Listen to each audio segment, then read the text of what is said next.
जी। कल जो संवाद चल रहा था एफपीओ के बारे में, कि एफपीओ में बहुत अनियमितताएं हैं और जो सरकार का उद्देश्य है उसकी पूर्ति नहीं हो पा रही है। इस विषय पे आज संवाद करने के लिए ही कल पूरी संवाद नहीं हो पाया था। एक व्यक्ति, एक कोई आईएएस होता है या कोई एक विशिष्ट व्यक्ति होता है, वो किसानों के नाम से एफपीओ का निर्माण कर लेते हैं और उसके बाद उसका संचालन जो किसान को लाभ मिलना चाहिए वो नहीं मिल पाता है। इस विषय पर लगातार चर्चा चल रही थी, तो सबसे पहले हम चाहेंगे, चूंकि इस विषय पर हमें इस योगाहार क्लास को दिशा देने के लिए, जो मार्गदर्शन देने के लिए, फिर हम उसी दिशा पर चर्चा शुरू कर देते हैं। तो मैं आदरणीय पवन कुमार जी को सादर आमंत्रित कर रहा हूं कि वो आए और हम सबको दिशा देने का कष्ट करें और मार्गदर्शन दें, ताकि हम लोग उस विषय पर फिर आगे चर्चा करते हैं। आदरणीय पवन कुमार जी, पतंजलि योगपीठ हरिद्वार से सादर आमंत्रित। नमस्कार सभी को। और अ, आज की कक्षा में कुछ बाधाएं आ गई थी। शायद वो मोबाइल का प्लेसमेंट अच्छी तरह से नहीं हुआ तो उसको देख नहीं पाए, लेकिन फिर भी सब लोग साधक अपने नियम के अनुसार हम सब लोग अपने उसमें करते रहे, तो बहुत अच्छा रहा। आज का भी योग कक्षा बहुत अच्छी रही है। आज भगवान दास जी ने गोरखनाथ मंदिर के भी दर्शन करा दिए हैं, तो उनका भी अभिनंदन है। बहुत सुंदर, घर बैठे हमें इसका फल मिल गया है, लाभ मिल गया है, दर्शन हो गए हैं, दिन की शुरुआत अच्छी हो गई है। और अब जो विषय है, जो कल बातचीत हुई थी, तो शायद जो एफपीओ के ऊपर विस्तार से बातचीत हुई, मैं हालांकि पूर्ण रूप से उसमें सम्मिलित नहीं हुआ हूँ, लेकिन फिर भी जो एफपीओ के ऊपर जो अवधारणा है वो बहुत अच्छी है।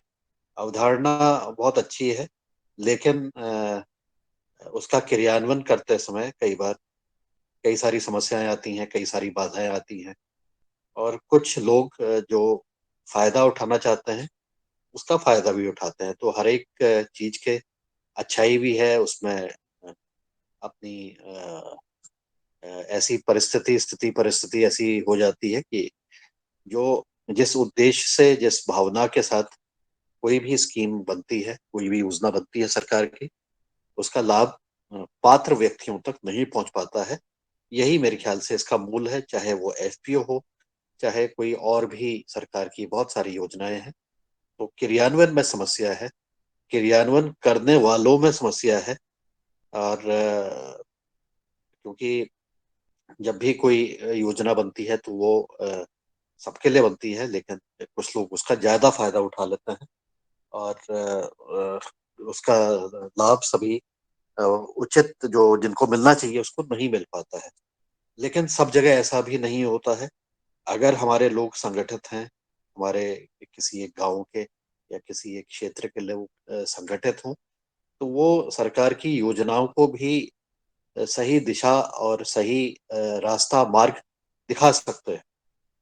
मुझे लगता है कि अपने जो मैंने अनुभव किया है कि जब अगर आप सब कुछ सरकार के ऊपर छोड़ देते हैं, तो उसमें काम करने वाले भांति भांति के लोग होते हैं। तो ये लोग फिर, अगर उसके ऊपर कोई निगरानी नहीं रखी जाए, उसकी देखरेख नहीं हो, तो फिर लोग अपने हिसाब से काम करने लग जाते हैं, क्रियान्वयन करने वाले भी। तो ये परस्पर सामंजस्य है।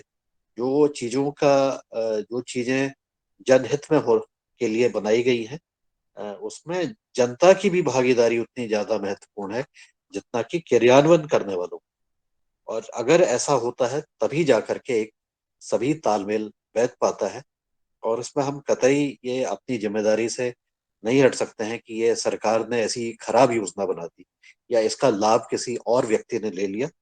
कुछ तो कमी हमारे अंदर भी है, तो हम उसका उचित रूप से उसको निगरानी नहीं कर पाए, उसकी देखरेख नहीं कर पाए, उस पर संवाद नहीं कर पाए। तो यह भी एक चीज है। और यह भी बात है कि अगर सही रूप से निगरानी हो, तो कोई भी योजना, चाहे वो कितनी खराब रूप से भी क्रियान्वित हो रही हो, लेकिन उसको दिशा मिलके, उसको सही रूप मिल करके उसका भी लाभ पात्र व्यक्तियों तक पहुंच सकता है। तो जरूरी नहीं कि गलती केवल एक तरफा गलत को ही हम माने। जैसे अब सरकार में होता है, वो लोग कहते हैं लोग इसमें रुचि नहीं रखते हैं, उनकी रुचि नहीं है। पर जनता क्या कहती है कि ये क्रियान्वयन करने वाले तो ऐसा ही है, बस अपने लोगों को ही उन्होंने कर दिया। तो ऐसी स्थिति परिस्थिति में दोनों के बीच में तालमेल होने की बहुत जरूरत है, दोनों के बीच में संवाद होने की बहुत जरूरत है। और और निष्पक्ष रूप से काम करने की जरूरत, चाहे वो कोई भी व्यक्ति हो, कोई भी समाज से बिलोंग करता हो, किसी में करने वाला हो। लेकिन जो कार्य करने वाले लोग हैं वो निष्पक्ष रूप से और समझदारी के साथ, सूझबूझ के साथ उनको काम करने की जरूरत है। जितना आसानी से मैंने ये चीजें कही हैं, उतना आसानी से क्रियान्वित कई बार नहीं होता है। लेकिन कई बार लोग जब सूझबूझ दिखाते हैं, तो कल का जो उदाहरण कुलदीप उनियाल जी ने दिया था कि कई गांव के लोग मिलकर के उन्होंने एक सामूहिक रूप से निर्णय ले लिया, खुली उसमें सभा में सब लोगों के सामने निर्णय लिया गया। तो ये सब चीजें फिर सबके हित के लिए हो जाती हैं, और इसमें किसी भी प्रकार का विरोध नहीं होता है। तो ऐसा करके ऐसा ही प्रयास हमें पहले अपने स्तर से मुझे लगता है कि करने की जरूरत है। और जितने भी जो भी कार्य आते हैं, चाहे वो सरकार से आए, चाहे अन्य जगह से आए हैं, वहां पर प्रयास हमें पात्र व्यक्तियों तक पहुंचने का होना चाहिए। जो व्यक्ति लाभ जिसको मिलना चाहिए, जो सबसे कमजोर है, उसको पहले लाभ लेने का ये एक व्यवस्था बनाने की जरूरत है। क्योंकि अगर व्यवस्था नहीं बनेगी तो अराजकता जरूर फैलेगी।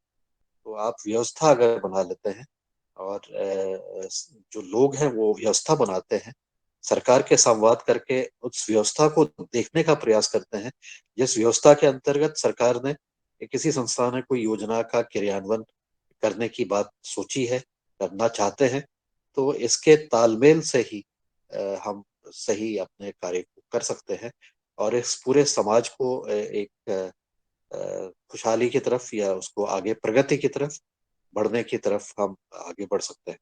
ऐसा मेरा मानना है। तो इसके लिए सबको प्रयास करने की जरूरत है। केवल हम छोड़ दें कि कुछ ही लोग इसमें काम करेंगे, या कुछ ही सरकार के ही लोग इसमें काम करेंगे, हम केवल लेने वाले हैं। तो हमें अपनी तरफ से जो देना है वो धन नहीं देना है, हमने अपने विचार देने हैं, अपना योगदान सकारात्मक रूप से देने की आवश्यकता है। और इस व्यवस्था को बनाए रखने में और इसमें निरंतर सुधार करने में, इस तरफ हमें जब तक के नहीं बढ़ेंगे तब तक के हम इसका फायदा नहीं ले पाएंगे। तो ऐसा ऐसा मेरा मानना है। और इसमें जो सरकार की जो व्यवस्थाएं हैं, उसका एक सिस्टम बना हुआ है, उसमें कार्य करने का एक तरीका निर्धारित किया गया है। तो जब तक के उस तरीके को नहीं समझा जाए कि इसमें उनके निर्णय लेने की क्या प्रक्रिया होती है, वो निर्णय कैसे लेते हैं, और निर्णय लेने के बाद जब उसका क्रियान्वयन करते हैं तो उस समय क्या समस्याएं आती है, उन समस्याओं का हमारे पास क्या समाधान है। तो ये सब क्रिया प्रक्रिया आधारित, और इसको एक ट्रांसपेरेंट रूप से जब तक कि हम इसको नहीं देखते हैं, और निष्पक्ष रूप से जब तक कि इस चीज को नहीं करेंगे, बिना भेदभाव के नहीं करेंगे, तो फिर ये जो योजनाएं हैं, जो भी फायदे हैं, ये कुछ ही लोग उठा करके अपना उसमें काम करते हुए आगे बढ़ चलेंगे। और बाद में वही लोग आकर के कहेंगे कि ये तो सरकार की योजना फेल हो गई है और इसमें कुछ फायदा नहीं हुआ है, अब हमें नई योजना चाहिए, अब हमें नए तरीके से काम करने की जरूरत है। ऐसा मैंने बहुत बार देखा है। बहुत सारे लोग जो बड़े उत्सुकता के साथ कहते थे कि हम ऐसा करेंगे, ये करेंगे, वो करेंगे, इसमें ऐसा करेंगे, आगे आके उन्होंने फायदा तो ले लिया, लेकिन फायदा लेने के बाद फिर बाकी अपना काम करके वो चले गए, और बाकी लोग को न कुछ फायदा मिला, न कुछ हुआ। तो ऐसे चुनिंदा लोगों के साथ ही वो कई बार योजनाओं को, जिसको कहते हैं मट्टी पलीत करने पर, उनको एक्सपीरियंस भी है, और उसमें वो ऐसे मिल भी जाते हैं। और सरकार के जो लोग हैं, कर्मचारी हैं, उनकी अपनी समस्याएं होती हैं। तो वो कुछ ही लोगों के साथ मिलकर के कोशिश करते हैं कि उन्हीं के साथ मिलकर उनका काम हो जाए, टारगेट उनके पूरे हो जाएं, बस इसी में वो लगे रहते हैं।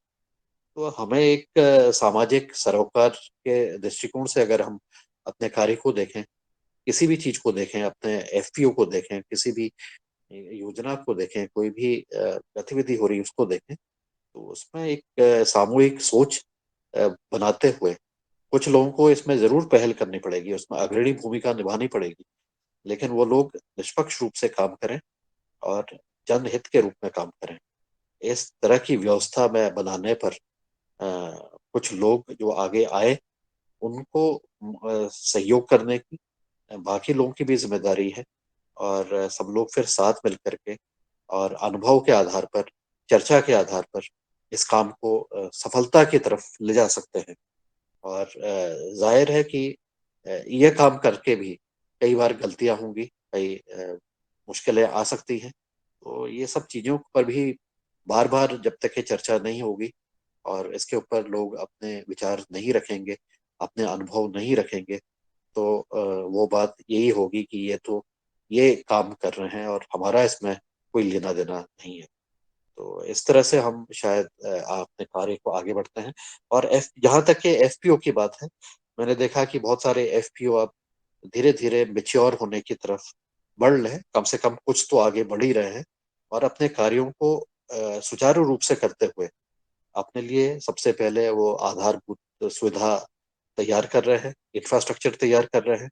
उस इंफ्रास्ट्रक्चर के आधार पर उनकी क्षमता बढ़ जाती है, क्षमता बढ़ती है कि वो अपने जो चीजें हैं उनका भंडारण कर सकते हैं, और उसको अपनी भंडारण करने के बाद, चाहे प्रसंस्करण करने के बाद, उसको आगे मार्केट में बड़े बायर्स के साथ बेच करके उससे भी अपने जो हितभागी और उनके जो शेयर होल्डर हैं, जो उसके मेंबर हैं, उनको लाभ दे सकते हैं।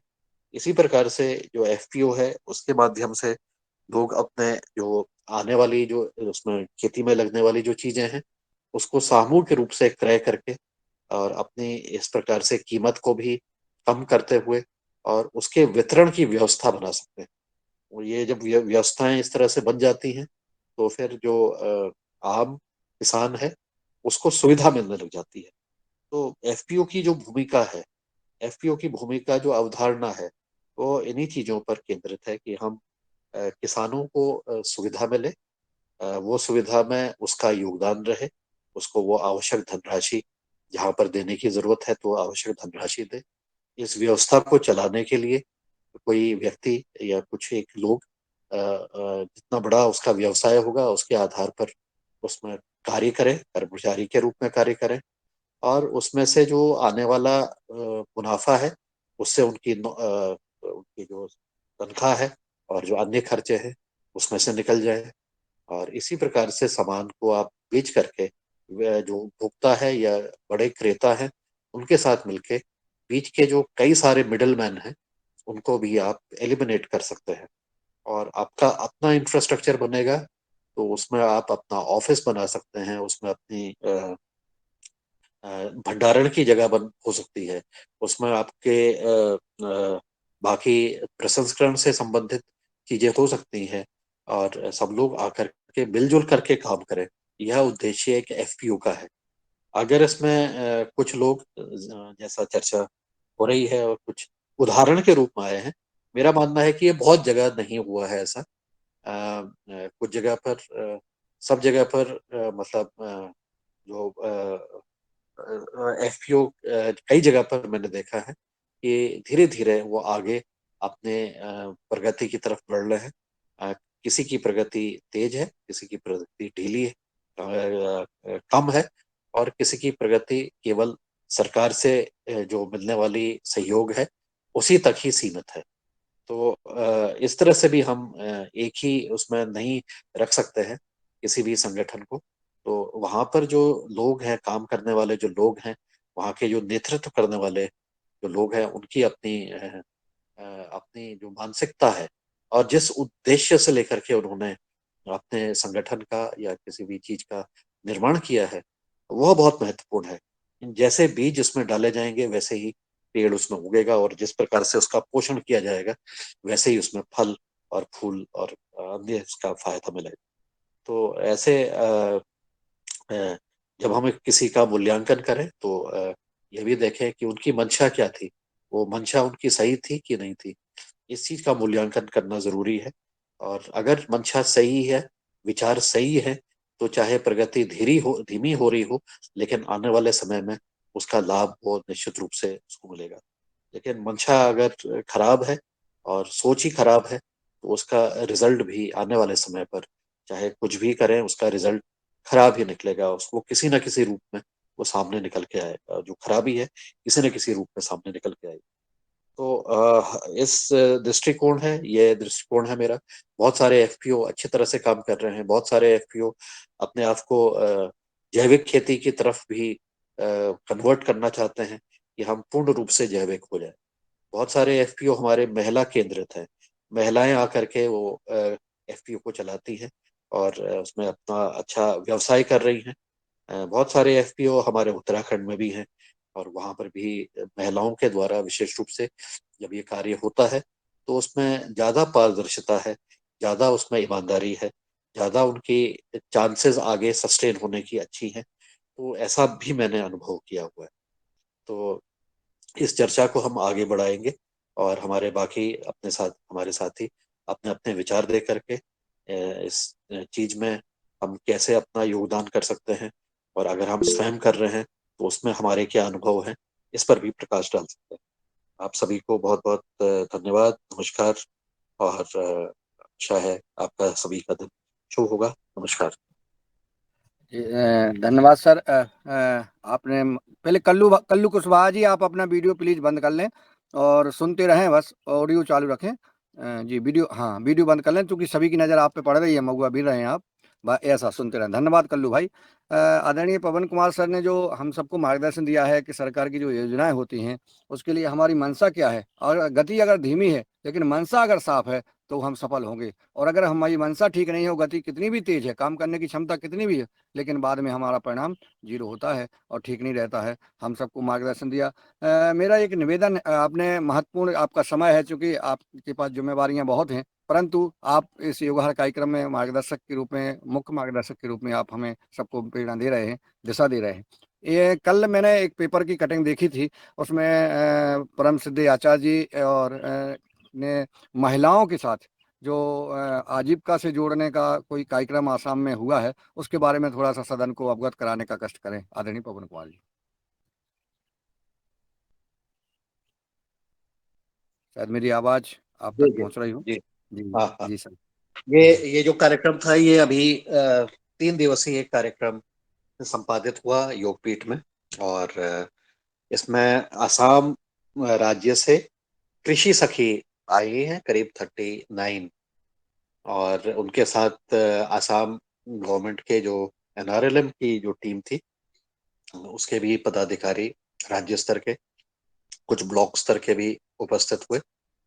और आखिरी दिन में राष्ट्रीय स्तर पर जो संस्था है, मिनिस्ट्री है, उसके भी एक प्रतिनिधि आए, जो फोटोग्राफ दी गई है।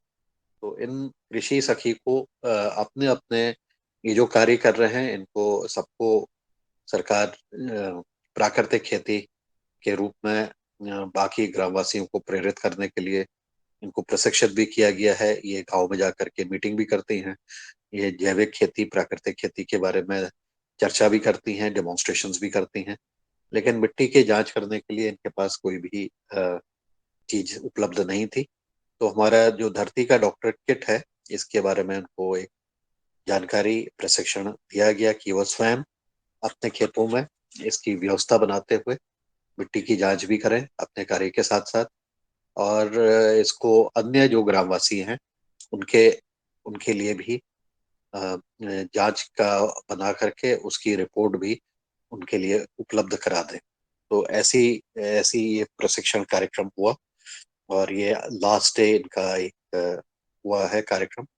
ट्रेनिंग इनकी हमारे एग्रीकल्चर रिसर्च कैंपस में ही हुई है, हमारी टीम के द्वारा कराई गई। और ये दूसरा बैच था। इससे पहले पंजाब की भी कृषि सखी, हालांकि वो संख्या उनकी कम थी, उनके लिए उनको भी ये आकर के ये प्रशिक्षण दिया गया। तो ये धीरे धीरे, क्योंकि पतंजलि एक एनआरएलएम के साथ मिलकर के एक राष्ट्रीय स्तर पर काम करना शुरू कर दिया है, एक संस्था के रूप में, तो उसमें उनको विभिन्न आयामों के साथ जोड़ने का प्रयास किया जा रहा है, पतंजलि के विभिन्न आयाम के साथ। और उसमें पहला जो काम है, उसमें धरती का डॉक्टर किट, और इसको थोड़ा सा जो परिष्कृत कर दिया गया है, उसमें आपने थोड़ा और सुधार किया हुआ है। और सुधार करके उसकी रिपोर्ट भी जनरेट करके और उसको रिजल्ट को मोबाइल में वो देख सकते हैं। इस तरह से उनकी व्यवस्था की गई है। तो ये एक ट्रायल के रूप में ये चल रहा है ये कार्यक्रम।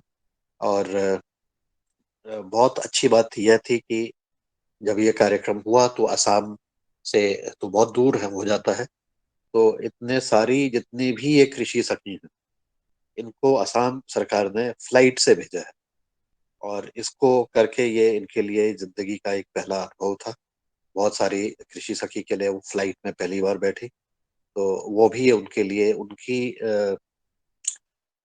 ऊर्जा को बढ़ाने के लिए, उनके उत्साह को बढ़ाने के लिए, उनके अनुभव में एक और चीज, उनसे जिंदगी के अनुभव में एक और आयाम जुड़ने के लिए इस तरह का एक प्राविधान वहाँ की सरकार ने किया। और बहुत कम समय में ये जो प्लान हो करके इसका क्रियान्वयन भी हो गया। तो ये एक संक्षेप में। और ये सब लोग एक दिन तक के पूरा हमारे साथ रह करके पूरी हमारी टीम ने और बाकी जो है उसके बारे में पूरी इनको जानकारी दे करके अब इनके अंदर आत्मविश्वास भी है। और जब ये फोटो सेशन हुआ था उससे पहले इन्होंने अपने जो परंपरागत गीत है और वहाँ के जो नृत्य है बिहू, उसके ऊपर भी उन्होंने अपना प्रदर्शन भी किया, उसको भी किया। तो बहुत अच्छा इनका अनुभव अभी तक के रहा है। अब इसको हम आगे की प्रक्रिया को देख रहे हैं। इसका जो क्रियान्वयन होगा उसमें वो किस प्रकार से अपने क्षेत्र में जा करके उसका क्रियान्वयन करेंगे और उसके रिजल्ट क्या क्या सामने निकल के आते हैं। तो अभी ये पायलटिंग हो रही है, पायलट इसको कर रहे हैं। और इसके माध्यम से कृषि सखी के माध्यम से जो कृषक हैं उनके उनके लिए अपने मिट्टी की जांच को अपने ही घर के अपने गांव के आसपास ही उपलब्ध हो जाए, ऐसी फैसिलिटी को क्रिएट करने के लिए हम आगे बढ़ रहे हैं। नमस्कार।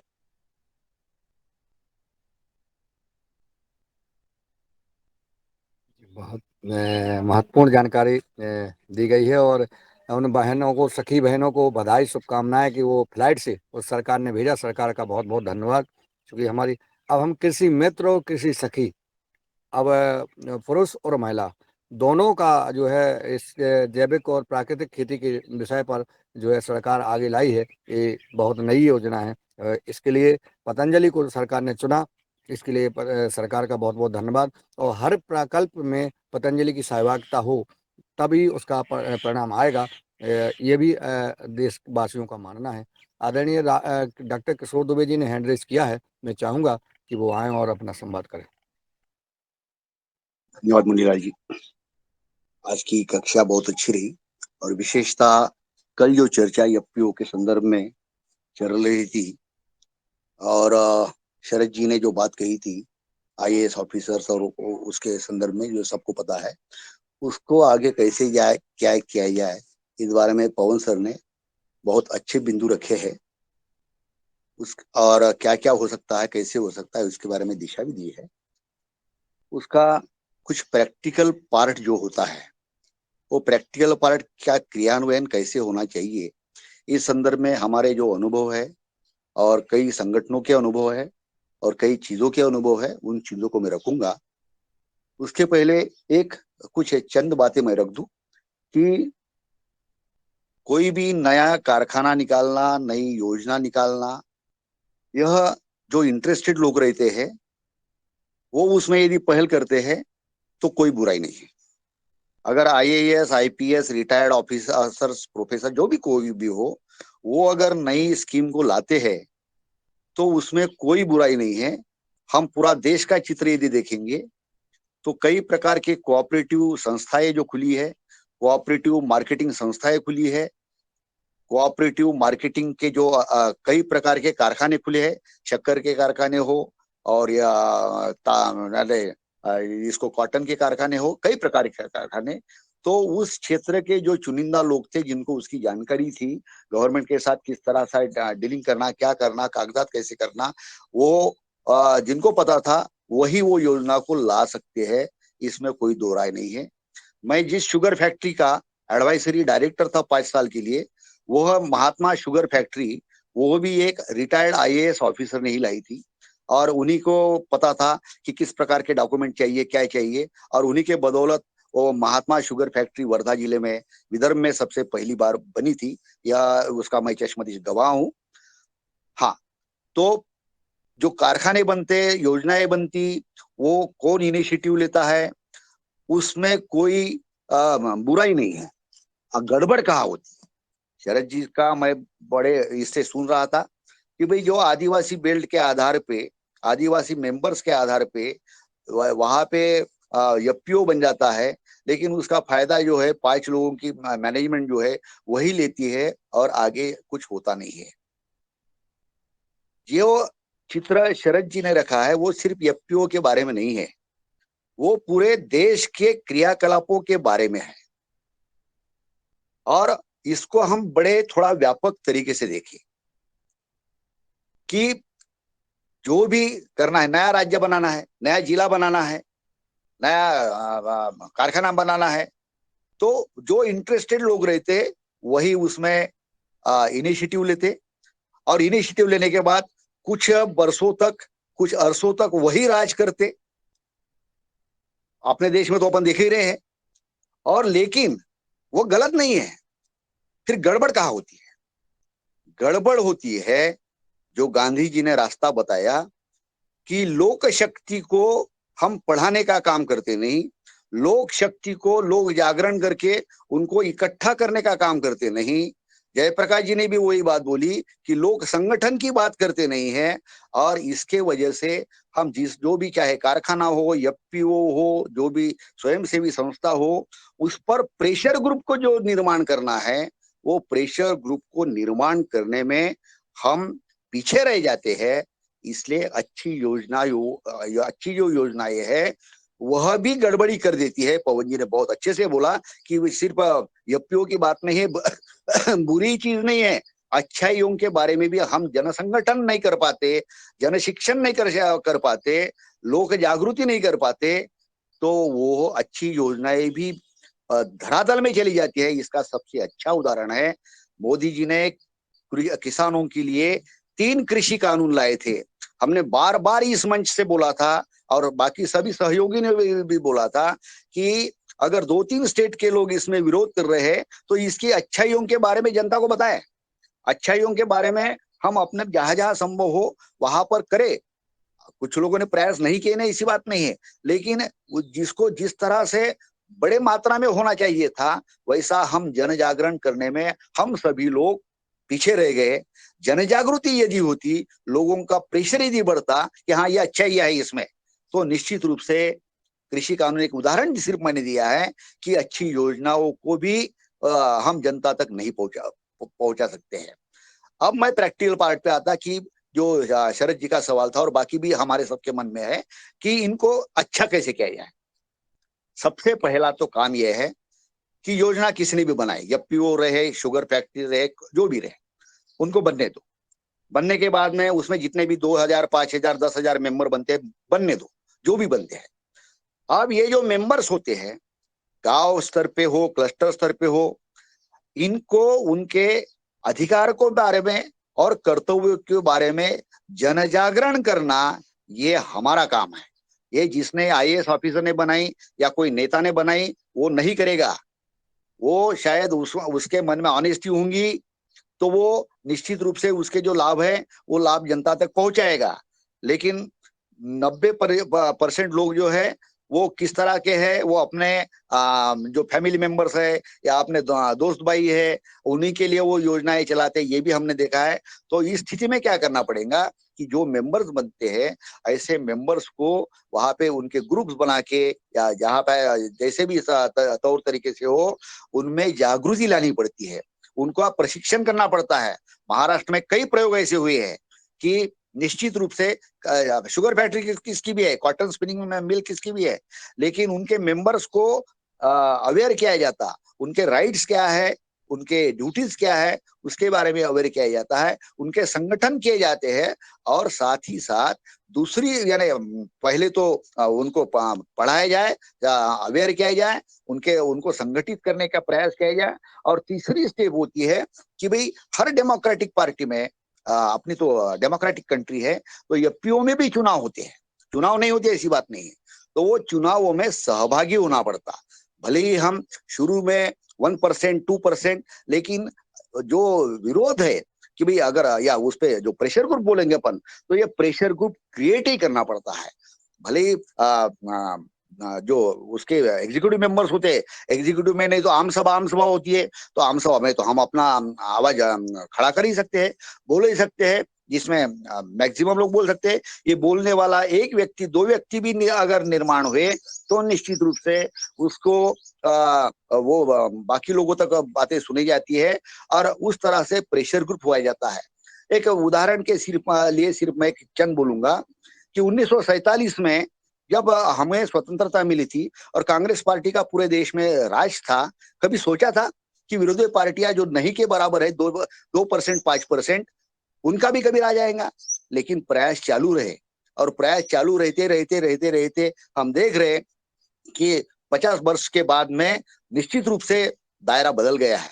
ऐसा कई जो शक्कर कारखाने हैं, कॉटन फैक्ट्रीज है महाराष्ट्र में, हमने सबने देखा है कि कई जगह पे जो नेतृत्व था, वो नेतृत्व को पिछाड़ कर लोगों ने वही मेंबर्स के जरिए नया नेतृत्व लाया है, वही मेंबर्स के जरिए नए संगठन लाए हैं और नया एडमिनिस्ट्रेशन अपने हाथ में लिया है। कई मैं एक दो नहीं, कई उदाहरण है यहाँ पे निश्चित रूप से। तो उसको पॉलिटिसाइजेशन करना पड़ता है, वो अलग चीज है, लेकिन हमको यही करना पड़ेगा, चाहे एफपीओ रहे, कोऑपरेटिव रहे, कोई भी संस्थाएं रहे, कोई भी बनाए। महाराष्ट्र में एक कहावत है कि भाई पश्चिम महाराष्ट्र और बाकी देश में क्या फर्क है? तो पश्चिम महाराष्ट्र जहाँ पे शरद पवार जी की लॉबी है और उनके 50 कारखाने हैं, वहां पे लोग बोलते हैं हम लोग पहले कारखाने बनाते हैं, कोई भी बनाते हैं, और उसके बाद लड़ाई करते हैं। और बाकी देश में क्या होता है, कारखाने बनाने के पहले लड़ाई होती और इसलिए कारखाने नहीं बनता। तो ये जो मानसिकता है, इस मानसिकता को हमको थोड़ा बदलना पड़ेगा कि बनाए कोई भी, आखिर विकास तो उसी ज्योग्राफिकल स्टेज का होना है। तो इसलिए कौन बनाता, कैसे बनाता, उसमें कोई बुराई नहीं है।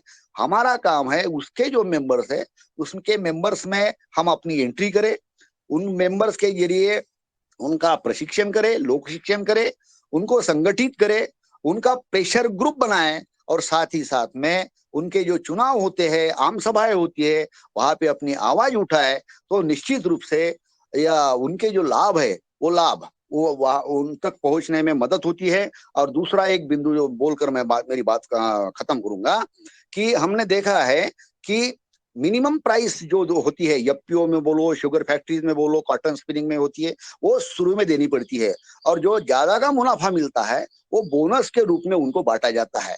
तो मिनिमम प्राइस तो जो है क्योंकि उनको प्रोसेसिंग पार्ट चलाना है, स्टाफ को देना है, मार्केटिंग करना है, लेकिन उसके बाद में जो अमाउंट बचती है तो उसमें निश्चित रूप से उसका जो बोनस है वो बोनस बांटा जाना चाहिए। ऐसा प्रेशर ग्रुप होता है। इसी तरह से जैसे हम सबका अनुभव है, जो ट्रेड यूनियंस चलती है, ट्रेड फाइनेंशियल कोऑपरेटिव चलती है, फाइनेंशियल जो भी पैसा वाली संस्थाएं होती है, वो कैसे चलती है, वो भी इसी तरह से चलती है। मैं एक फाइनेंशियल संस्था का भी 8 साल तक डायरेक्टर था, तो इसलिए हमने भी देखा है कि मिनिमम चीजों को तो वो करते हैं, लेकिन आम सभा में अगर कोई बोलता तो उसके पहले हमको बोल देना पड़ता कि भाई ये इतना इतना मुनाफा हुआ और इतना मुनाफा होने के बाद में इसमें से हमको 75% हम बांट सकते हैं और 25% हमको रिजर्व फंड रखना पड़ता है। तो ये अगर खुले दिल से बोला जाए तो निश्चित रूप से ये सब जो आर्थिक सामाजिक पहलू है, इनको कानूनन जागरण करना पड़ेगा, तभी लाभान्वित होंगे। अगर हम बोलेंगे कि नहीं, आईएएस ऑफिसर्स है, जो कलेक्टर है, और इन्होंने योजनाएं खुलना ही नहीं चाहिए, मैं निश्चित रूप से बोलता हूँ कि 70% कारखाने, 70% चाहे एफपीओ हो, चाहे नई ऐसी योजनाएं हो, वो उस विभाग में आएगी ही नहीं।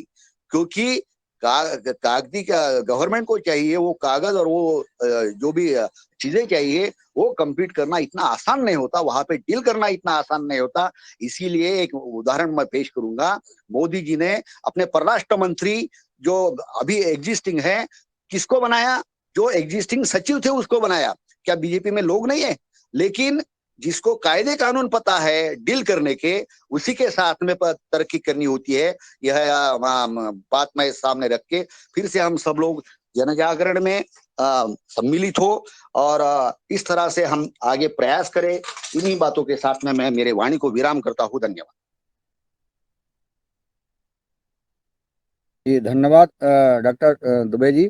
और आपने जो मार्गदर्शन दिया है सदन में, उचित मार्गदर्शन है कि बिना अधिकारी उनकी सहभागिता के काम असंभव है, परंतु अधिकारी की सहभागिता हो, उनका उद्देश्य भी जन कल्याण का हो, सबकी सहभागिता हो। विषय इस पर संवाद हो रहा था कल कि उनकी मंशा क्या है। जैसा आदरणीय पवन कुमार जी ने कहा कि मंशा ठीक होना चाहिए। ये योजना का उद्देश्य क्या है? योजना का उद्देश्य होता है कि किसान या गरीब व्यक्ति तक उस एफपीओ के जो शेयर होल्डर होते हैं, जो सदस्य होते हैं, उनको उनका उचित लाभ मिले। उनका उनके ये और जो मैनेजमेंट टीम होती है, वो अपने जो पढ़े लिखे व्यक्ति, आईएएस अधिकारी या अन्य विभागीय अधिकारी होते हैं, वो उनका मैनेजमेंट देखें, लेकिन उनका उद्देश्य जो है, उसके योजना का उद्देश्य, एफपीओ का उद्देश्य उचित हाथ तक पहुंचे। इस विषय पर चर्चा हो रही थी, आपने मार्गदर्शन दिया और सदन में उपस्थित हमारे भाई बहन सुन रहे हैं। और निश्चित है कि आज समय भी है, कल बात नहीं हो पाई थी, तो मैं चाहूँगा कि सभी का जो है हम सबको मार्गदर्शन मिल जाए, सुझाव मिल जाए उनकी। तो जो भी संवाद करना चाहते हैं इस विषय पर, अपना अनुभव शेयर करना चाहते हैं, वो हैंड रेज कर दें या अनम्यूट करके अपनी बात रखें। सदन को खुला सदन है। जी आदरणीय रमेश चंद्र मेहरा जी नर्मदापुरम से हैं, मध्य प्रदेश से, वो हैंड रेज किया है। मैं उनको आमंत्रित करता हूँ ससम्मान, वो आए और अपनी बात रखें। जी ओम, सदन को नमन। आज योजनाओं के संबंध में हमने कल भी और आज भी बहुत विस्तृत जानकारी प्राप्त की।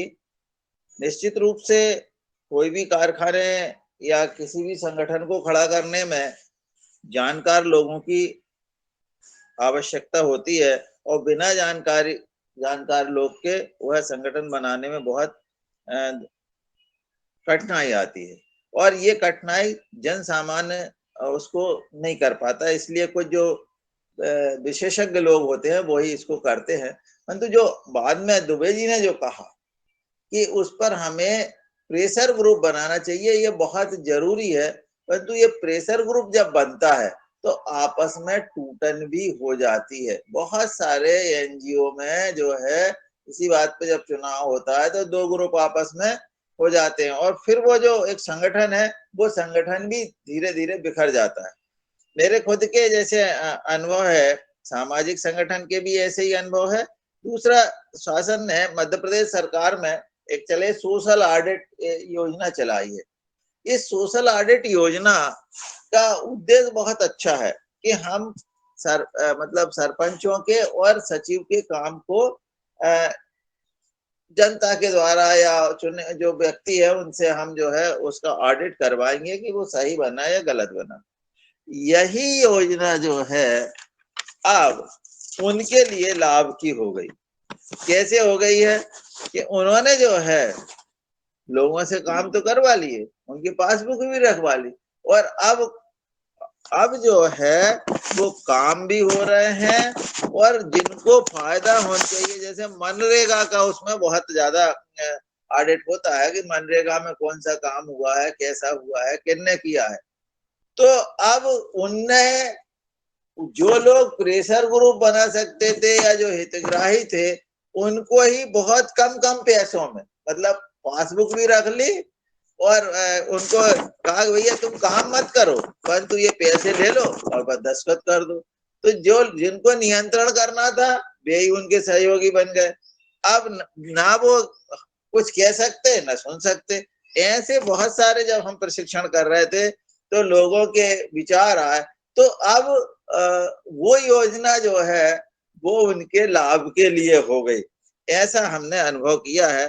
तो जो लोगों के जो जब तक अच्छे लोग उसमें शामिल नहीं होंगे, अच्छे लोग उसमें काम नहीं करेंगे, तब तक इन योजनाओं का हाल ऐसा ही होने वाला है, ऐसा हम महसूस करते हैं। जी ओम। बहुत महत्वपूर्ण बात आदरणीय रमेश चंद्र मेहरा जी आपने कही है। आपने सोशल मीडिया के भाई बहनों को आपने ट्रेनिंग भी दी नर्मदापुरम में कि सोशल ऑडिट कैसे करना है। और सरकार की योजना जैसे सोशल ऑडिट की योजना बनी या विभिन्न योजनाएं जो सरकार बनाती है निश्चित तौर पर कल्याण के लिए होती है। सिर्फ उसका जो क्रियान्वयन होता है उसकी एजेंसी का चयन में कहीं ना कहीं चूक हो जाती है। यहाँ से गलती शुरू होती है और वो सरकार को हम दोष देने लगते हैं। अभी योजनाएं, हर योजना का उद्देश्य देख लीजिए आप, किसी भी योजना को उठा के देख लीजिए, जो जो योजना फेल, बिल्कुल 100% फेल हुई है, उनका भी उद्देश्य बहुत पवित्र था, हित में था, परंतु उसका क्रियान्वयन ठीक नहीं किया गया, जिसके कारण जो है वो उसको सरकार को थोपा गया और गलत जो है जनता गलत संदेश देती है। मनरेगा जो आपने कहा है, मनरेगा ये बिल्कुल यथार्थ है कि मनरेगा में 10% लेबर काम करती होगी, मात्र 90% फर्जी जो है हाजिरी भरी जाती है मास्टर रोल में। यह हम चूंकि गांव के हैं, किसान हैं और सभी लोग किसान हैं, जुड़े हुए हैं, यथार्थ सत्य है कि मशीनरी से काम होता है। उसका कारण ये है कि जो गांव स्तर का मजदूर है, मजदूर व्यक्ति से अगर सरकार का संवाद किया जाए कि ये मनरेगा में मजदूर काम क्यों नहीं कर रहा है, कारण क्या है, सारा काम जो है मशीनरी से हो रहा है। उसका कारण ये है कि शहर में मजदूरों को 350, 450 रुपया और 500 रुपया एक व्यक्ति को मजदूरी मिलती है। और जब यहाँ गांव में काम कराया जाता है मनरेगा के अंतर्गत, उसमें शायद 250 रुपये उसमें दिए जाते हैं। मजदूरी कम है, तो जब कम मजदूरी होगी और मजदूरी का जो पैसा दिया जाता है वो कहीं ना कहीं खाते में आता है। और जो पासबुक की बात कही है कि पासबुक वो मशीनरी वाले रख लेते हैं और उनकी हाजिरी चढ़ा देते हैं, उनके खाते में पैसा डाल के वापस ले लेते हैं, कुछ परसेंट उनको पैसा देते हैं, तो वो कुछ नहीं कहते हैं। ये इस पर सरकार अगर विचार करती है तो योजना बहुत अच्छी है कि गांव-गांव में जो किसानों को रोजगार नहीं है, जिनके पास जमीन नहीं है, कोई परिवार में नौकरी नहीं है, आय का साधन नहीं है, या प्राकृतिक आपदा आ जाती है, कुछ भी हो जाता है, सरकार उस योजना हमारे यहाँ सूखा पड़ गई है, किसानों को कोई काम नहीं है, अब वो घर कैसे चलाए, तो वो मनरेगा योजना के अंतर्गत काम खोल देते, तालाब खुदवाना, नहर खुदवाना, सड़कें डलवाना। इससे क्या है कि हम किसान, हमारे हमारे गरीब गांव के व्यक्ति काम करते रहेंगे और काम करने के बाद में उनको पैसा मिलेगा तो उनका खर्च चलेगा। ये योजना बहुत अच्छी है, परंतु उसका सही क्रियान्वयन नहीं हो पा रहा है। ये क्रियान्वयन कैसे हो, इसके लिए हमें चर्चा करना चाहिए। दैनिक योगहर परिवार, जो दैनिक योगहर कार्यक्रम जो रोज चलता है 7 बजे से 8:30 बजे तक ये चर्चा चलती है, इसका उद्देश्य यही है कि हम सरकार को लिखें, सोशल मीडिया पर लिखें, प्रेस नोट जारी करें, और ये सिर्फ इतना ना सोचे कि हमने यहाँ पे अपनी बात रखी और खत्म। बात रखने के बाद जो आपका सामर्थ्य है, आदरणीय रमेश चंद्र मेहरा जी का सामर्थ्य है कि हम यहाँ कह रहे हैं, अन्य लोगों से भी चर्चा करें, किसी ठीक पर्सन से, सरकारी व्यक्ति से, राजनीतिक व्यक्ति से, सामाजिक व्यक्ति से, व्यापारिक व्यक्ति से ये चर्चा करें। और मैं तो चाहूंगा कि सदन में बहुत बुद्धिजीवी और समर्थ व्यक्ति उपस्थित हैं। एक हमें देने के उभार कार्यक्रम की एक टीम जहाँ भी नर्मदापुरम में है, चाहे टीकमगढ़ में है, चाहे महाराष्ट्र में हो, चाहे उत्तराखंड में, कहीं भी किसी भी जिले में जहाँ है, वहाँ 2-4 लोगों को मिलकर के एक हमें प्रेस नोट जारी करना चाहिए, हमें एक प्रेस वार्ता करना चाहिए, उसका ड्राफ्ट बना करके सरकार को, जैसा अभी आदरणीय डॉक्टर किशोर दुबे जी ने बनाया है, नर्मदापुरम का घोषणा पत्र है, इस पर भी हमें चिंतन करना चाहिए। जो हमारे बहुत महत्वपूर्ण दस्तावेज तैयार हुए हैं, इसका क्रियान्वयन कैसे हो, हम आगे की बात जो कर रहे हैं, पीछे की हमें भूलना नहीं है। और आदरणीय पवन जी ने कहा कि हमको एक्शन में रहना चाहिए, हमेशा एक्शन में आए। और बहुत महत्वपूर्ण सुझाव हो रहे हैं एफपीओ को लेकर भी, जैसा ऐसा नहीं है कि सारे एफपीओ खराब है, एफपीओ की क्रियान्वयन अच्छा हो रहा है, लेकिन कुछ लोग जो है उसका ठीक संचालन नहीं कर रहे हैं, तो वो भी ठीक संचालन करेंगे जब सरकार तक अपनी बात पहुंचेगी। तो हम चाहेंगे, अभी जो हमारे मध्य प्रदेश में लाडली लक्ष्मी योजना, लाडली बहना योजना चली है, उस लाडली योजना में इतना अच्छा क्रियान्वयन हो रहा है, हर वार्ड में, शहर के हर वार्ड में, हर गांव में कैंप लगाए जा रहे हैं, सरकार के आदमी बैठ रहे हैं और सामाजिक संस्थाओं के व्यक्ति प्रतिनिधि बैठ रहे हैं, हर गांव में टेंट लगा करके उनका रजिस्ट्रेशन कराया जा रहा है, केवाईसी कराया जा रहा है, 1 भी रुपए का भ्रष्टाचार नहीं। 1-2 जगह गलती हुई है, उन्होंने तुरंत कार्रवाई की है कलेक्टर ने। ये क्रियान्वयन में शुरुआत अच्छी हो गई है, अब उसका परिणाम भी अच्छा रहा है। तो हमें क्रियान्वयन ठीक करवाना है, इसके लिए हम सबको आगे आना चाहिए और हम सबका कर्तव्य है सिर्फ जो है दैनिक उघाड़ कार्यक्रम में बात रखने से या कहने से ही कर्तव्य आपका पूरा नहीं हो रहा। आप जागरूक हैं तो आप जो है निश्चित अपने समाज में अपने स्तर पर इसको आगे बढ़ाएं और लगातार करते, जहां गलत दिख रहा है उसको अपन दैनिक उघाड़ कार्यक्रम सदन में प्रस्तुत करें और उस पर एक्शन ले। मैं आदरणीय कुलदीप उनियाल जी आज के चीफ गेस्ट महोदय सदन में उपस्थित है। मैं चाहूंगा कि आपका मार्गदर्शन प्राप्त हो। बहुत महत्वपूर्ण चर्चा हो रही है। ये उघाड़ कार्यक्रम ये रिकॉर्डेड हो रहा है, इसको कहीं भी अपन सुना सकते हैं, भेज सकते हैं, क्योंकि इससे भी समाज को दिशा मिलेगी। तो मैं चाहूंगा आदरणीय कुलदीप उनियाल जी आए और अपनी बात रखें। धन्यवाद आदरणीय मुनीलाल जी। चर्चा हमारी काफी गहनता से हम लोग जो है बातचीत कर रहे हैं और सबसे जो महत्वपूर्ण बात जो इसमें ये है कि आज जो हमारे बीच में जो बात उभर के आ रही है कि जो योजनाएं होती हैं उन योजनाओं का लाभ जो है अंतिम व्यक्ति तक नहीं पहुंच पाता है। जिसके लिए योजनाएं बनती हैं वो योजनाएं उन तक नहीं पहुंच पाती। इसका कहते हैं ना कि एक सिक्के के दो पहलू होते हैं।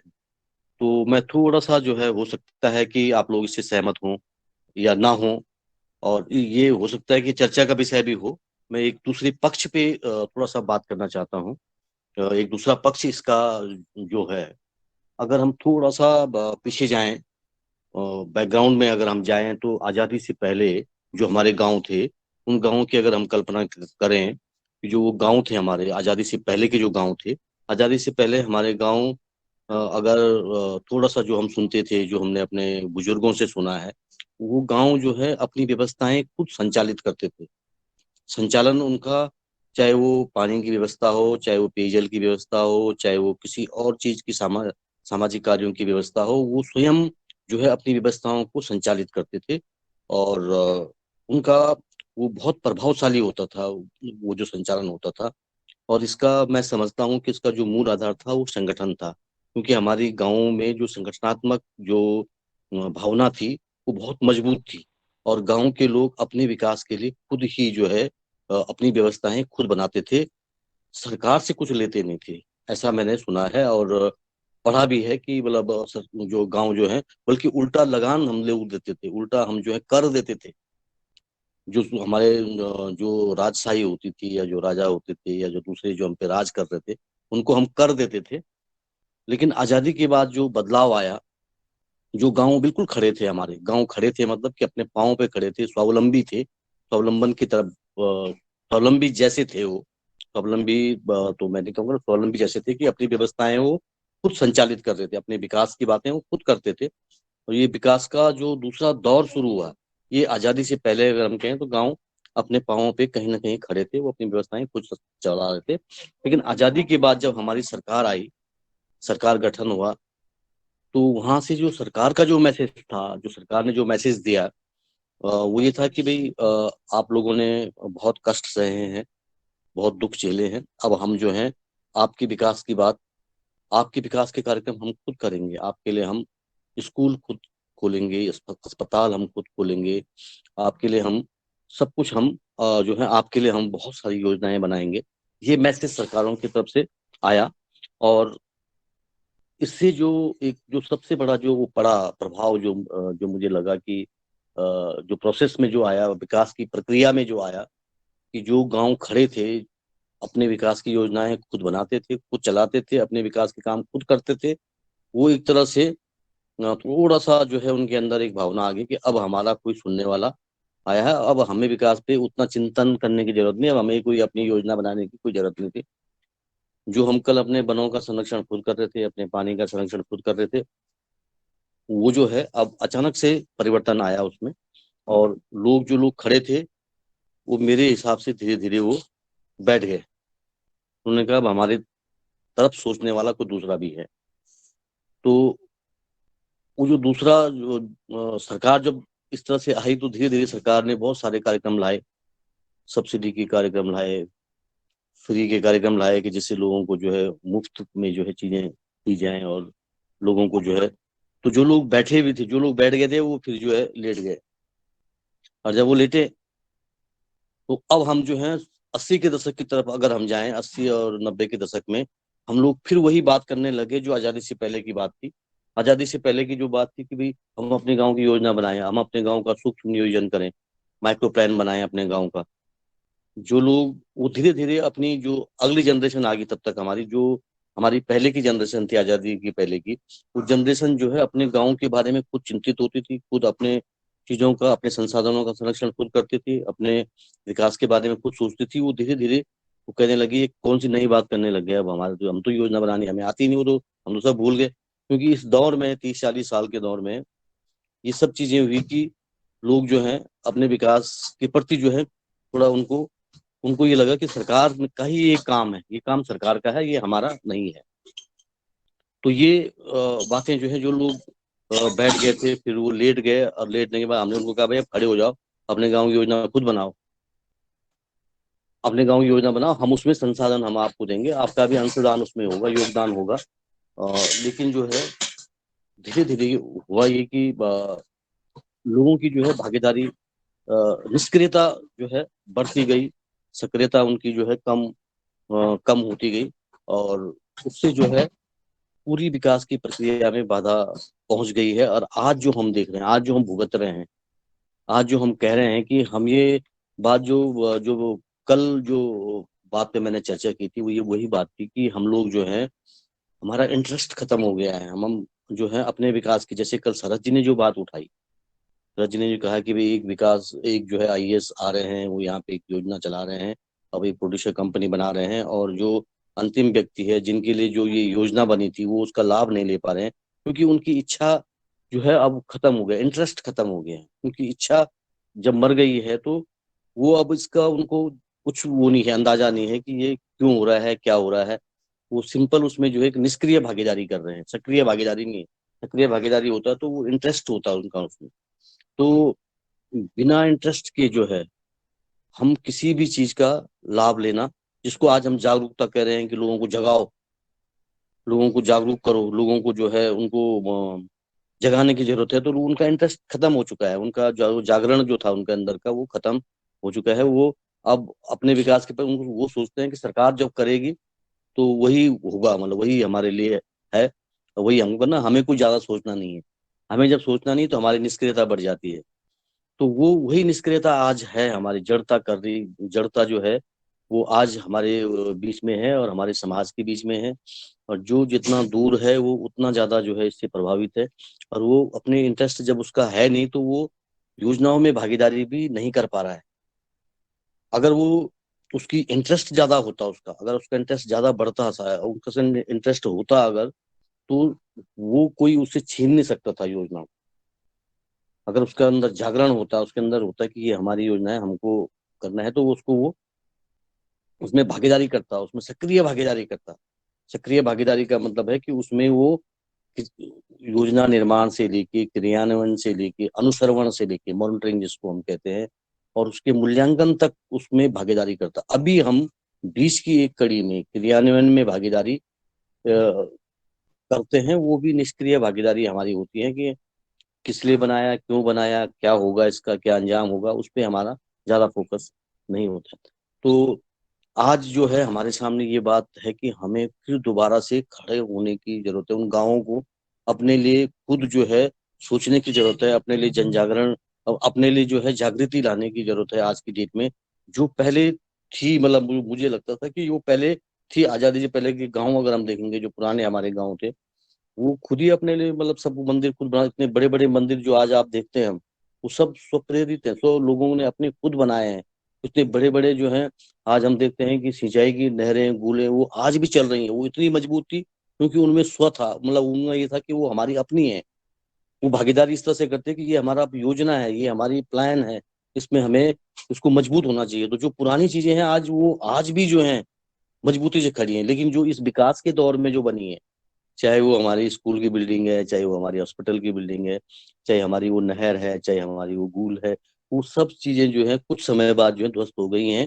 लेकिन जो पुरानी चीजें वो आज भी खड़ी हैं, क्योंकि उनके अंदर वो भावना थी कि वो प्लान हमारा है, उसको हमें और मजबूत बनाना है, इसको हमें खुद करना है। और तो वो उसमें जो है 100% था। भ्रष्टाचार इसी बीच में घुसा है, वो भ्रष्टाचार जो घुसा है वो इसी बीच में घुसा है, क्योंकि जो हमारे नियोजन करता थे, उन्होंने ये परख लिया कि ये लोग जो है सो गए हैं, तो अब जो मर्जी करो वो करते जाएं हम। और वो चीजें आज जो उनकी जो क्वालिटी, गुणवत्ता जो खत्म हुई है आज किसी भी काम की, वो इसीलिए हुई है क्योंकि हम लोग सो गए। हम लोगों की जागृति जो है कम इसमें जो है कम हुई है लगातार। तो ये आज मेरा मतलब यही मैं मेरा जो एक पक्ष जो मैं कह रहा हूँ, हो सकता है कि इससे आप लोग सहमत ना हो सकता है कि आप लोगों के विचार इसमें कुछ और हों, लेकिन एक चर्चा का विषय जरूर है क्योंकि पहले ऐसा कैसे था और अब ये ऐसा क्यों हो रहा है।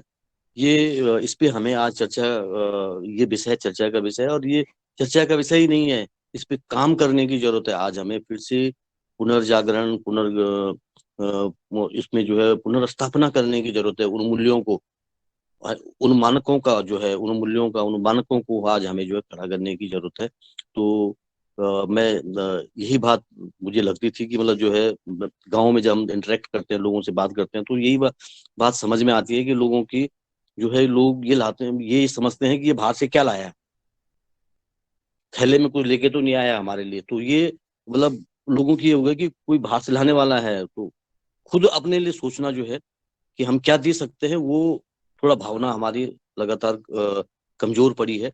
तो हमें खुद खड़ा होना है, अपने पाँव पे खड़ा होने की जो भावना अगर जब आएगी तो ये योजनाएं, क्योंकि ये संसाधन भी हमारे ही हैं, जो हम पे लग रहे हैं, ये संसाधन भी हमारे ही हैं, चाहे हमने वो टैक्स पे के थ्रू दिए हैं, चाहे हमने किसी भी तरीके की जो संसाधन देश के हैं वो हमारे ही संसाधन है। तो हम इन संसाधनों का उपयोग कैसे करें, ये हमारे ही संसाधन है।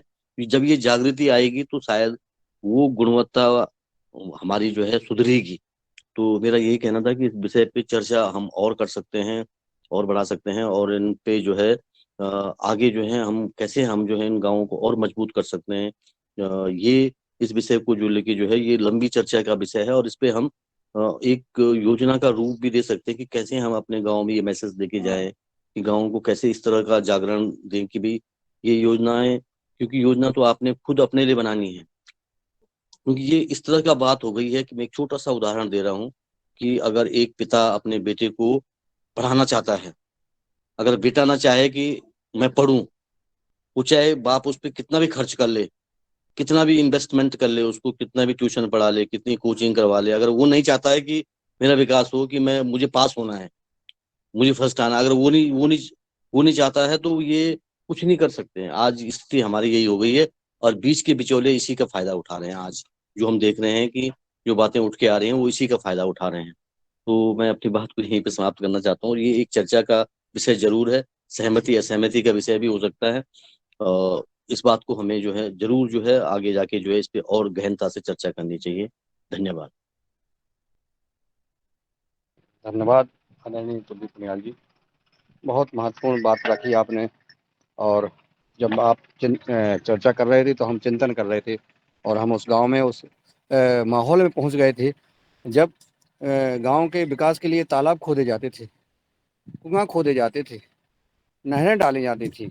उस समय कहीं भी गांव का व्यक्ति सरकार के लिए आश्रित नहीं था, और एक साथ सभी सैकड़ों भाई बहन जाते थे और काम करते थे, और सामूहिक तौर पर सहभागिता के साथ वो अपना खुद पर निर्भर रहते थे, किसी भी सरकार के भरोसे नहीं थे। और कहीं भी मार्केट से कोई चीज़ लाने की जरूरत नहीं थी, सारा अपना उत्पादन यही करते थे। यही सब्जियां उगाते थे, अनाज उगाते थे, तिलहन दलहन सब चीज़। सिर्फ जो है कपड़े लेने के लिए कभी 7-8 दिन में या 15 दिन में एक बार बाजार जाया करते थे। आज वो चित्रण आपने दिया, और मैं चाहूँगा कि इस विषय पर निश्चित चर्चा करने की ज़रूरत है। और इसकी चर्चा कौन करेगा? इसकी चर्चा हम सब आप ही करें, और ये चर्चा लगातार जारी रखें। और जहाँ भी हम सहभागी बने, विभिन्न कार्यक्रम में भी हम सब जाते आते रहते हैं, तो उसमें भी हम अपनी ये बात रखें, ध्यान कराएं। और सरकार को भी ये चाहिए कि ऐसे व्यक्तियों का चयन अवश्य करे, ताकि जो सामाजिक चिंतन करते हैं, समाज के बारे में दिन रात सोच रहे हैं, उनके पास बहुत सारी योजनाएं हैं। अगर हम इन योजनाओं को अगर धरातल पर नहीं लाएंगे, अगर रिकॉर्डेड नहीं करेंगे, या अगर डॉक्यूमेंटली नहीं करेंगे, तो आने वाली पीढ़ी को कोई चिंता नहीं है। और जो विदेशों की स्थिति आपने देखी है, हमने देखी है कि सीधा परिवर्तन होता है और कितनी हिंसाएं होती हैं एकाएक, जो है चाहे वो श्रीलंका हो चाहे अन्य राज्य हो, देश हों, उनमें स्थिति खराब हो जाती है। उसका परिणाम यही है कि सिर्फ किसी ने समाज के लिए चिंतन नहीं किया, इस प्रकृति की चिंता नहीं की और यहाँ का जो वातावरण की चिंता ना करके असंतुलित हो गया और वो स्थिति बन गई है। भारत देश, भारतीय संस्कृति, भारतीय सभ्यता और हम सब रामकृष्ण का देश है। यहाँ जो है हम किसान हैं और हम सब जो है अपने आप इस गांव को, अपने शहर को, अपने नगर को कैसे सुसज्जित बना सकते हैं, इसमें भी हम सब विचार करना चाहिए। आदरणीय किशोर दुबे जी ने हैंड रेज किया है, मैं चाहूँगा कि उनका सुझाव ले लें, इसके बाद अन्य भाई बहन भी चाहें और अपना सुझाव दें। निश्चित महत्वपूर्ण चर्चा हो रही है, ये चर्चा कोई नहीं करता है, जहाँ भी कोई कार्यक्रम होता है उस कार्यक्रम का विषय लेकर के उसी पर अपनी बात रख के और दूर चले जाते हैं, जबकि मंथन और चिंतन करने की बहुत आवश्यकता है। जी आदरणीय डॉक्टर किशोर दुबे जी। धन्यवाद मुनीलाल जी, आपके आखिरी शब्द बहुत अच्छे मुझे लगे कि मंथन और चिंतन कोई नहीं करता, और ये योगाहार क्लास की बहुत विशेषता है। और खुले दिल से हम लोग, मतलब हम किसी की बात काटने की बात या सपोर्ट की बात ऐसा नहीं कर रहे। अपन तो मुक्त चिंतन कर रहे हैं कि भाई इससे निचोड़ क्या निकलता है उसके बारे में। पवन जी से लेकर हम सभी कार्यकर्ता जो बात कर रहे हैं, मुनियाल जी और सभी लोग जो करते हैं, बस वही ये इस विषय मंच की विशेषता है। दो तीन बिंदु जो रमेश जी और बाकी सबके चर्चा से आए, एक और आपके बीच चर्चा से आया कि मनरेगा जैसी बहुत अच्छी योजना, उसमें क्या है क्या नहीं, घपले हो रहे, कैसे हो रहे, इसके बारे में कानून है जो पूरे देश को लागू है, जिसको बोलते हैं राइट टू इंफॉर्मेशन, मतलब माहिती का अधिकार जिसको बोलते हैं हम। तो इसके अंतर्गत अपने घर के सामने बनने वाला रोड जो है वो उसका कितने पैसे में सैंक्शन हुआ है, उसका कितना मतलब मसाला जो है रेती सीमेंट का क्या उसमें परसेंटेज रहेगा, इसके बारे में जानकारी लेने का भी अधिकार आम आदमी को दिया गया है। मनरेगा के जो काम होते हैं कि तालाब इसमें कितने लेबर लगते हैं, कितना उसका मूल्यांकन है और कितने उसके वीकली मास्टर बने हैं, कितना पैसा खर्चा किया है, यह पूछने का अधिकार भी सबको है। इतना ही नहीं है, गांव की जो ग्राम पंचायत है और पाठशाला है उसके सामने ये बोर्ड पे लिखने के लिए बाध्य करने का भी अधिकार सारे नागरिकों को है।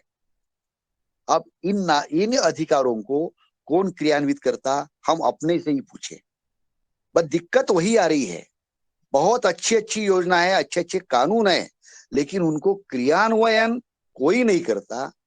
यह एक बिंदु जो क्रियान्वयन करने की जरूरत है, यानी ये कानूनों को अवगत कराने की, उसके लिए लोक शिक्षा करने की, और अपने अपने गांव वाले लोग फिर पूछेंगे कि मनरेगा के तुमने तालाब बनाया, कितने का कितना बजट था, कितने लेबर लगाए और कितने दिन लगाए, कितना खर्चा हुआ। यह जिस दिन हम पूछेंगे तो निश्चित रूप से उसका प्रेशर बनेगा। ये एक बात। दूसरी, उनियाल जी के चर्चा से जो बात उभरी, बहुत सत्य बात है कि इसके स्वतंत्रता के पूर्व जो चीजें थी, और स्वतंत्रता के पूर्व में गांव के लोग खुद होके कोई योजना बनाते थे और उसका क्रियान्वयन करते थे। आजादी के बाद क्या हुआ? आजादी के बाद जो ये चुनावी राजनीति आई, तो चुनावी राजनीति में सबको लगता था भाई हम नेता बने। तो जिसको नेता बनना होता है, उसका नेता बनने का एक शास्त्र है। नेता वही बनता है जो अपने जो डिपेंडेंट्स या उसके निचले जो लोग हैं उनको अनपढ़ रखता है। वो जिस दिन वो पढ़े लिखे नेताजी के बराबर पूछने वाले बन जाएंगे तो इसके जो नेता है उसकी नेतागिरी खत्म हो जाती है, उसका शास्त्र ही है। तो इसलिए वो क्या करता है, वो जिसको नेता बनना है वो अपने चाहे झुग्गी झोपड़ी वाले हो, क्लस्टर वाले हो, 50 गांव वाले हो, इनको उतनी जानकारी नहीं मिले यह चाहत रखता है। और दूसरी चीज, उनको हमेशा कि भाई मैं रोटियां दूंगा आपने खाना है, यानी उनको डिपेंडेंट बनाते हैं। वो जब तक इस पर निर्भर नहीं रहते, जब तक लोग निर्भर नहीं रहते तब तक ये इसकी नेतागिरी चलती नहीं है, चाहे किसी भी प्रांत का हो, किसी भी पार्टी का हो। तो ये नेतागिरी करने वाला जो एक समूह इसके बाद में जो आजादी के बाद में आया, वो गांव स्तर पर भी आया। और इसी के वजह से कि भाई ये काम तो सरकार करेगी, हम ला के देंगे स्कूल के लिए पैसे, हम ला के देंगे नाली के लिए पैसे, हम ला के देंगे कुएं के लिए पैसे। यह जो बातें हुई, इससे फिर लोगों की एक मानसिकता बन गई कि भाई हम आपस में क्यों काम करेंगे। तो इस तरह से डिपेंडेंसी बढ़ती गई, और डिपेंडेंसी जब बढ़ती गई, हर चीज सरकार से मांगना है, यह मानसिकता बढ़ती गई। और इसी का दुष्परिणाम यह हुआ कि आपस में बैठकर बात करना, चिंतन करना, और अपने गांव के लिए, क्लस्टर के लिए, जिले के लिए, देश के लिए सोचना, यह मानसिकता कम हो गई है। तो इन मानसिकताओं को वापिस लाना पड़ेगा, और इसके लिए जन जागृति के अलावा दूसरा कोई भी चारा नहीं है। पहले जन जागृति करने वाले संत महात्मा या ऐसे कुछ लोग निकलते थे कि जो भाई हमारा यही काम है, अब रिटायर्ड हुए हैं तो हमारा यही काम है, ऐसा मान के चलते थे। तो ऐसे लोगों की संख्या बढ़ानी पड़ेगी। और निश्चित रूप से एक और बिंदु कि कभी भी कोई भी जो कारखाना बनाएगा, समूह बनाएगा, संस्थान बनाएगा, वो सब योगी जी जैसे और मोदी जी जैसे निस्वार्थ लोग नहीं रहेंगे। हमको ये समझ के चलना है कि वहां पे बैठने वाला आदमी स्वार्थी रहेगा, और उसके स्वार्थ को चेक करने का काम, कंट्रोल करने का काम प्रेशर ग्रुप के जरिए करना है। और तभी उस कारखाने के या संस्था के एफपीओ के लाभ है, वो लाभ लोगों तक पहुंचाने में मदद होगी। यही रास्ता हमको अपनाना है। हम वहां पे बैठने वाले जो लोग हैं, वो कोई योगी महात्मा ऐसे निस्वार्थ व्यक्ति आएंगे, ऐसी सोच में हमको पड़ना नहीं है। बस यही बात के साथ मैं मेरे वाणी को विराम करता हूँ। धन्यवाद। धन्यवाद आदरणीय डॉक्टर साहब। जो चर्चा हो रही है, निश्चित चर्चा से निष्कर्ष निकल रहा है कि हम सबको आगे आना चाहिए, इस विषय पर लगातार चर्चा करना चाहिए। और मैं तो चाहूँगा कि आदरणीय दिनेश जी शायद ड्राफ्टिंग भी कर रहे हैं, और इसको हम ट्वीट भी करें, ट्वीट करके हैशटैग भी करें। ऐसे व्यक्तियों का चयन करना चाहिए। आज योगी जी अगर नहीं आते तो स्थिति का क्या होता। आज अगर नरेंद्र भाई मोदी जी नहीं होते भारत सरकार में, केंद्र में, तो ये आए। अब आने पर हमें ऐसे लोगों को ही देश का में निकालना चाहिए, ऐसे महान आत्माओं को, ताकि हम इस देश की दिशा और दशा बदल सके। आदरणीय शरद वर्मा जी ने हैंड रेज किया है, मैं उन सम्मान के साथ आमंत्रित करता हूं कि वो आए और अपनी बात करें।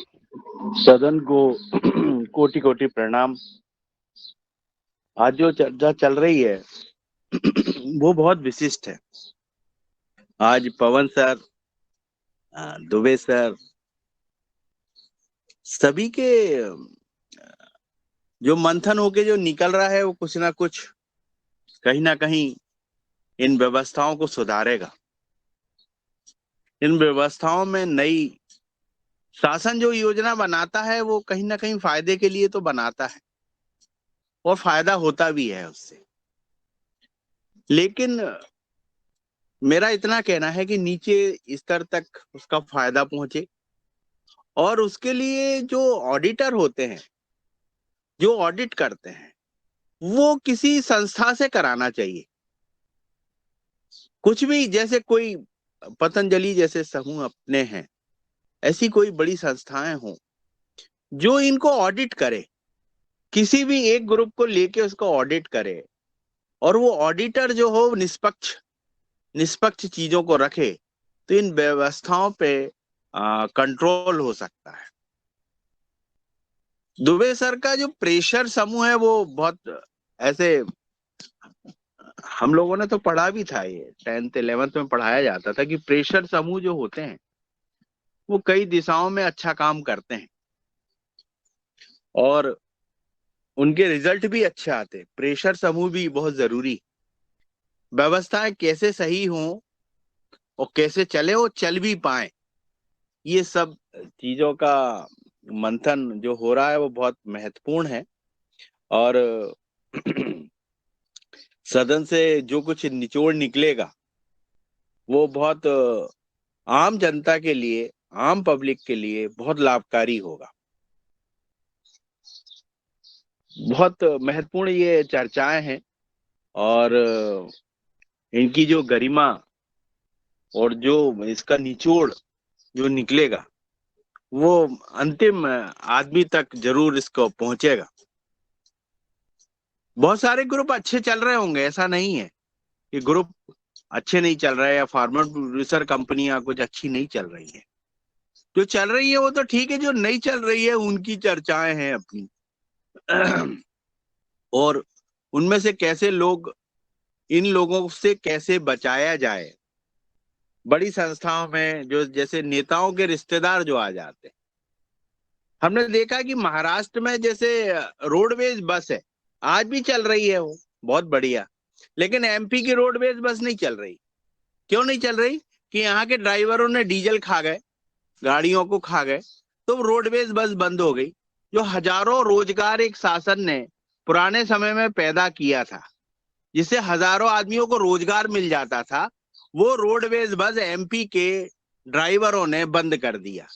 उन्होंने अपने स्वार्थ के लिए डीजल बेचा, सामान बेचा, वो गाड़ियां एमपी गवर्नमेंट ने घाटे में बंद कर दी। आज 1000 आदमी की जो सर्विस मिलती थी, जो 1000 आदमी सर्विस करता था, वो लाइन बंद कर दी उन ड्राइवरों ने, आगे आने वाली पीढ़ी के लिए बंद कर दिया। लेकिन आज महाराष्ट्र में वही गाड़ियां जो लाल डब्बा है आज भी चल रहा है, और वहां सफलता पूर्वक वहां के जो ड्राइवर हैं वो बधाई पात्र हैं कि वो लोग बढ़िया ईमानदारी से चला रहे हैं और उसके रिजल्ट्स हैं। तो कहीं कोई योजना बहुत अच्छी चल रही है, कहीं किसी योजना का इतना दुरुपयोग हो गया, तो इसके पीछे कहीं ना कहीं कुछ ऊपर वाले, कुछ ऑडिटर, कुछ नीचे वाले, ऐसे सारी कड़ियां बहुत सही होंगी जब व्यवस्थाएं सुचारू रूप से चल पाती है। अब रोडवेज बस में पुरानी सरकार ने जब इसको बनाया होगा इस योजना को, तो बहुत सारी जगह सफल हो गई, पर एमपी गवर्नमेंट ने यहाँ एमपी में उसको बंद कर दिया। हजारों बसें कबाड़े में करके खड़ी कर दी गई, और वो प्रथा रोडवेज, सरकार की रोडवेज बस बंद हो गई। वो तो हजारों जो ड्राइवर थे वो सारे, तो एक योजना सही नहीं चलने से जो कुछ लोगों का रोजगार था वो बंद हो गया, आने वाले भविष्य के जो बच्चे थे उनका रोजगार भी बंद हो गया। तो ऐसी चीजों का भी सदन में चर्चा होनी चाहिए। जी ओम जी। ये बहुत महत्वपूर्ण और चर्चा, और आपने प्रस्ताव रखा, इन विषयों पर चर्चा होना चाहिए। जैसा चाहे रोडवेज का उदाहरण है, अगर उस समय ध्यान दिया गया होता तो आज जैसे अन्य राज्यों में, राजस्थान में, उत्तर प्रदेश में जो चल रही है, मध्य प्रदेश में भी चलती। मध्य प्रदेश में लगातार लोग उसको चाहे वो डीजल से लेके मैकेनिक लेके उसमें लगातार भ्रष्टाचार करते गए और अनियमितताएं बढ़ते गए, और नीचे से लेकर ऊपर तक वही काम चलता गया। आज हमें जरूरत है समाज की दिशा देने की, बदलने की, सरकार को भी तटस्थ होने की। बस क्रियान्वयन एजेंसी या हाथ हमें, जो आज हम चर्चा कर रहे हैं यहाँ इस सदन में 25, 30, 40 जो महानुभाव जुड़ते हैं, इस स्वैच्छिक कार्यक्रम में लगातार 3 घंटे, 3.5 घंटे हम चर्चा करते हैं, योग करते हैं और विषय पे चर्चा भी कर रहे हैं। ये इस प्रकार के लोग हर गांव में हैं, शहर में हैं, नगर में हैं, उनको हमें निकालना होगा समाज से, उनका सुझाव लेना होगा। आज हमारा लगभग समय हो गया है, और अभी हमारे क्योंकि कल हम इस विषय पे और रखें चिंतन, या सदन से चाहेंगे कि इस पर अपन चर्चा करते हैं।